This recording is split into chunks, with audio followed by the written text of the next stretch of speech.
देलाय बुंलाय माबा जादों ओरैनो? माने बे आर'नाइ रादाबाव बे रामसिं गेटला थैनाया सोर मारैनो मानसिया सासेया? एसे गोरोन्थि जादों इयो फट'खा साब्रै साबा हरना होबायना ओमफ्राय इयावनो बानायनाया गोरोन्थि जाहैबाय ना मिस्टेक जादों ओमफ्राय जोंना इडिटरना सासेना। नोंसोर मानो इदि भुलखे मानो इदि प्रसार खालामो? गोरोन्थि जादों इदिनोथ' निमाहा बिबाय। माने सोरबाया साब्रै साबा थैदो सोरबाया थैदो सोरनिबा पिकचारखौथ' बिदि औ नङा बेथ' जाबायथ' गोरोन्थि जादों होनदोंना माने इदिटिंआव बेबोथ' बर' सुबुङानो ना बे मिथिया नामा बेयो? थेवब्लाबो ना एसे कनफिउस जायोना हरजोबबा इबो हरनानै होनबा होबा। कनफिउस जानायनि जेबो माबा गैया इयाव। उम बे एडिटिं खालामखांनायनि उनावथ' बियो चेक खालामनो हायोना डाइरेक्टथ' उम आपलड खालामाना। उम बेफोरबायदि दा समाजाव बेफोरबायदि आपलड खालामना आगोलावबो बिदिनो बहुद मोनबाय थादों जों उल्थां फाल्थांनो निउस। मायाव? आर'नाइ रादाबावनो। आगोलाव मायाव मोनदों? माबा मोनसे आर'नाइ रादाबनि माबा मोनसे मोनदोंमोन आरो आजि जाबाय खोमा बोसोरसेसो जाबाय नामा आगोलाव। मायाव देलाय बुंलाय? मायाव मोननाया मोनदों आं आर'नाइ रादाबावनो मोननाय बायदि मोनदों आं माने। मानि? मानि मोनबा जायखिजाया भुल जानाय एसे हाल्ला खोनादों। आरो दा नेक्स्ट टाइम जायाखैथ' दा आरो नै नेक्स्ट टाइम आरो नै बे जाहैबाय आरो। दा नेक्स्ट टाइमाव बेफोरबायदि भुल खालामनाङा रायजोफोरनि गेजेराव आरो सिनाय मिथिखानाय मानसिखा आरो सोरबा गुबुना थैदो सोरखौबा आरो बिदि होबा मोजां बाथ्रा जानाय नङाना। बाथ्रायाथ' मोजां नङाना बियो।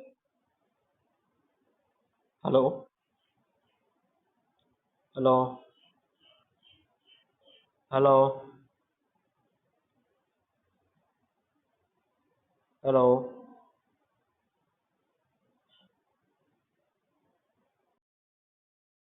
मैया नै दानबायबो लोगो लोगोनो नाय आं मा नुदोंमोन। खेबसे नङा खेबनै ना मा जाबाय बिसोरनि बेफोरबायदि भुल्स खालामबाय थानाया।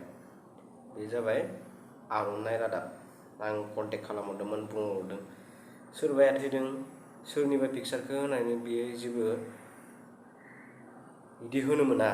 सोरबाया थैदों सोरनिबा पिकचारखौ बिदि होनाङा। मानोना आं थैनायनि जायगायाव सोरनिबा पिकचारखौ होबा माबायदि जागोन बाथ्राया। जोंथ' बिदिखौ मोजां मोना नङा होमबा? बेनिखायनो नोंसोरो एडिटिं खालामो माबा निउस सालायो मोजाङानो। एडिटिं खालामखांनायनि उनाव क्लियारलि खनसे नोंसोरो चेक खालामनांगौ। आरो बेहाय नोंथांमोनाव जाय एडिटिं खालामो बेबोथ' बर' फिसायानो जानो हानाय ना।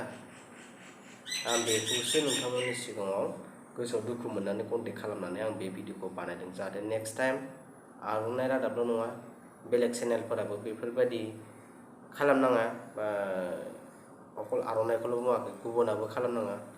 एडिटिं खालामखांनायनि उनाव खनसे मोजाङै रिचेक खालामखांनानै आपलड खालाम। सोरबा थैदों सोरनिबा भिडिअ हगारदों बे बाथ्राया मोजां जानाय नङा। दा बे दुखुनि बाथ्रा बे सोरबा थैदों सोरनिबा पिकचार बिदि होनो मोना। आं बेखौ नोंथांमोननि गेजेराव भिडिअ लानानै बेखौ फोरमायबाय जाहाथे नेक्स्ट टाइमाव बेलेग चेनेलाबो मोनसेल' चेनेलखौ बुङाखै आं गुबुनफोराबो जाहाथे बेफोरबायदि माबा खालामनाङा आरो भुल खामानि मावनाङा। आं बेखौ नोंथांमोननि सिगाङाव बुंबाय आरो जोबनायाव नोंथांमोन भिडिअखौ नायनायनि थाखाय साबायखर। आरो जुदि नोंथांमोना भिडिअ जुदि गोदानबा चेनेलखौ साबस्क्राइब खालाम लाइकखौ खालामनानै होबानो जाबाय। लोगोसे माबाफोर सोंथि सोंनोबा कमेन्ट खालामनानै हरबानो जाबाय।